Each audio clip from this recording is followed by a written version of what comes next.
اولاد کے حقوق، کیا ہم اپنی ذمہ داری پوری کر رہے ہیں؟ قرآن، حدیث اور فقہ حنفی کی روشنی میں جاننے کے لیے ویڈیو کو اینڈ تک ضرور دیکھیں۔ بسم اللہ الرحمن الرحیم، الحمدللہ رب العالمین، والصلاة والسلام علی سیدنا محمد وعلی آلہ واصحابہ اجمعین۔ السلام علیکم ورحمۃ اللہ وبرکاتہ۔ آج کا موضوع ہے اولاد کے حقوق، یعنی والدین کے اوپر اولاد کے کیا فرائض ہیں۔ اسلام میں جس طرح والدین کے حقوق عظیم ہیں، اسی طرح اولاد کے بھی والدین پر حقوق ہیں۔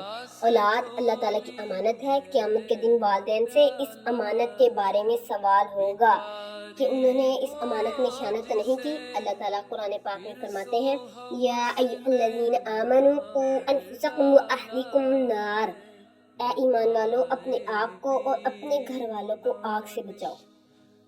اس آیت سے معلوم ہوتا ہے کہ والدین کی ذمہ داری ہے کہ وہ اپنی اولاد کو دینی اور اخلاقی تربیت کریں، دونوں لحاظ سے تربیت کریں۔ نبی پاک صلی اللہ علیہ وسلم نے فرمایا، تم میں سے ہر شخص نگہبان ہے، ہر ایک سے اس کی رعایت کے بارے میں سوال کیا جائے گا۔ اس کا مطلب ہے کہ والدین کو اپنی اولاد کی ذمہ داری پوری کرنی چاہیے۔ اولاد کے اہم حقوق میں سے ایک یہ بھی ہے کہ ان کا اچھا اور بمعنی نام رکھا جائے، انہیں حلال رزق کھلایا جائے، اچھے اخلاق سکھائے جائے، نماز، قرآن، دین کی تعلیم دی جائے، ان کے ساتھ محبت، نرمی، عدل سے پیش آیا جائے۔ ان تمام چیزوں کا خاص طور پر خیال رکھا جائے۔ رسول اللہ صلی اللہ علیہ وسلم نے فرمایا، اپنی اولاد کے درمیان انصاف کیا کرو، اسی لیے کسی ایک بچے کو بلا وجہ دوسرے پر ترجیح دینا یا نا انصافی کرنا درست نہیں ہے۔ یہ کس کی حدیث ہے؟ حضرت صلی اللہ علیہ وسلم کی حدیث ہے۔ اگر اولاد غلطی کرے تو سختی کی بجائے حکمت، محبت، صبر سے اصلاح کی کوشش کرنی چاہیے، کیونکہ بہترین تربیت اچھے کردار سے ہوتی ہے۔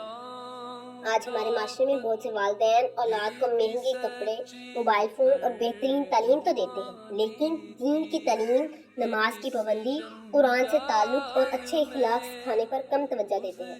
نتیجہ یہ ہے کہ اولاد دنیا میں کامیاب ہونے کے باوجود دینی اعتبار سے کمزور رہ جاتی ہے۔ بعض والدین اپنی مصروفیات یا سوشل میڈیا میں اتنے مشغول ہو جاتے ہیں کہ بچوں کے ساتھ بیٹھنے، ان کی بات سننے، ان کی صحیح رہنمائی کرنے کا وقت نہیں نکالتے۔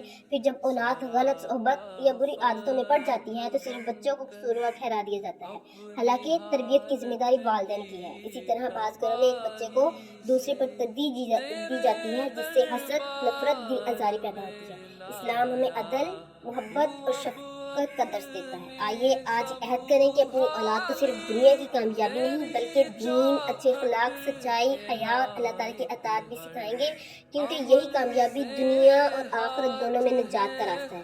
آخر میں یاد رکھیں، نیک اولاد والدین کے لیے دنیا میں خوشی، وفات کے بعد صدقہ جاریہ کا ذریعہ بنتی ہے۔